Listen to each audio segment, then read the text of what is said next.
Josh Taylor's controversial decision against Jack Catterall.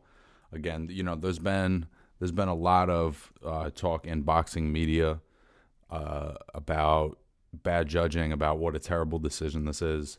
I read this morning that the British Board of Boxing Control is going to investigate the scoring in this fight on some level.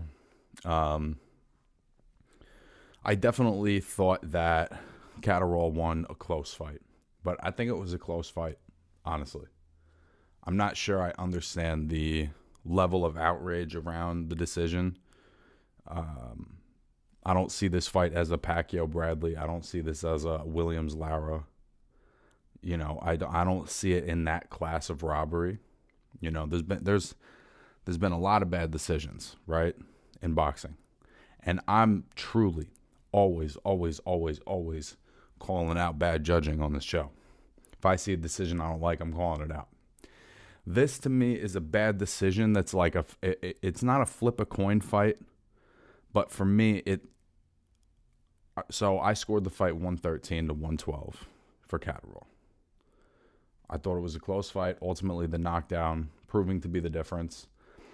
I thought that while he did a really good job off the back foot, landing his left hand, be it looping or straight, he was landing the left hand over and over and over again.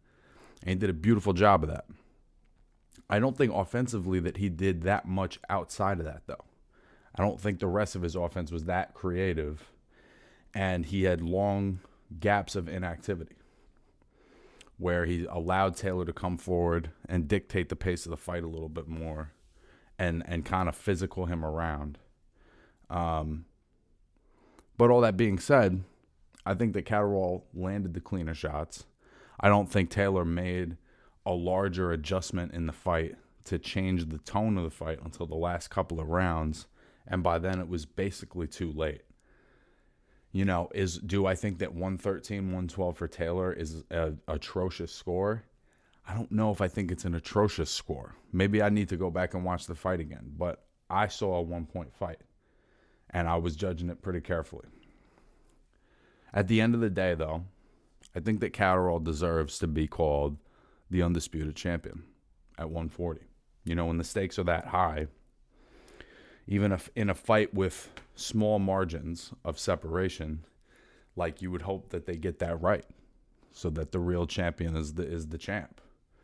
I think Josh Taylor is one of the best fighters in the game, but I think he had a bad night, and Jack Catterall did everything right and did everything to make Taylor try to rush in and come to him, and he was just walking him into that left hand over and over and over again. Taylor did some good things, going to the body and putting pressure on, but the jab wasn't really there. His foot movement and his reaction defensively was not there in the way that it generally is.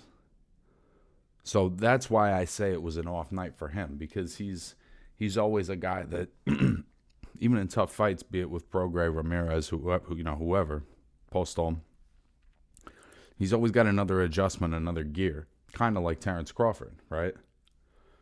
He didn't have that in this fight. Fortunately for him, I think Catterall took his foot off the gas just a little bit, where Taylor was able to get some momentum in the back half, a little bit. So weird fight. I mean, Taylor's going to have to move up in weight. He's going to have to move up in weight. I can't imagine continuing to drain himself down to 140 at his height and reach and his frame and his age. I can't imagine that that's helping, any of those things I'm talking about, like reaction time and defense and punch resistance and all that. It can't help. He's a big guy for 140. He needs to move up. He probably needed to move up a while ago, but being the undisputed champ, you feel obligated to defend those belts, I'm not sure that I'm interested in seeing him fight Terrence Crawford immediately the way it's been talked about. I'd like to see him in with some other top-level welterweight. Not sure who that is. Maybe it's, somebody like, Jamal James or, I would even maybe like to see Josh Taylor, Keith Thurman. I think that would be a great fight anyway. And it would be a chance for both of them to really solidify themselves as one of the top 3 or 4 guys at that weight. one of the guys that deserves Crawford or the winner of Spence versus Ugas. So, and for Catterall, I think, it's obviously devastating because he probably should be the undisputed 140 champ. But the thing is after that performance, I'm way more interested in seeing him in the mix with other guys at 140. I would love to see him fight the winner of Ramirez and Pedraza next weekend. I would love to see him in with Jose Zepeda. I would love to see him in with Regis Prograis, Montana Love. There's a ton of guys at 140 that are killing him right now. And after that, I would have had very limited interest in seeing him against any of those guys. I wasn't that interested in seeing him fight Josh Taylor. You know what I'm saying? But because he, I think in my eyes and in a lot of people's eyes, beat Josh Taylor clean, fair and square, we all know what we saw.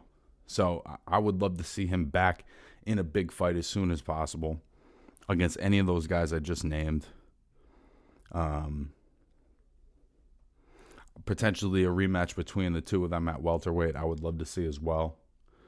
So I honestly think that this can be a positive if he can get past that devastation of not getting that decision. I think that he's just, more people are going to be interested in what he can do at 140 now. And the belts are going to be vacated, so he should be able to be in the title eliminator or fight for that belt once they are vacated. You know what I'm saying? It's a close enough fight either way.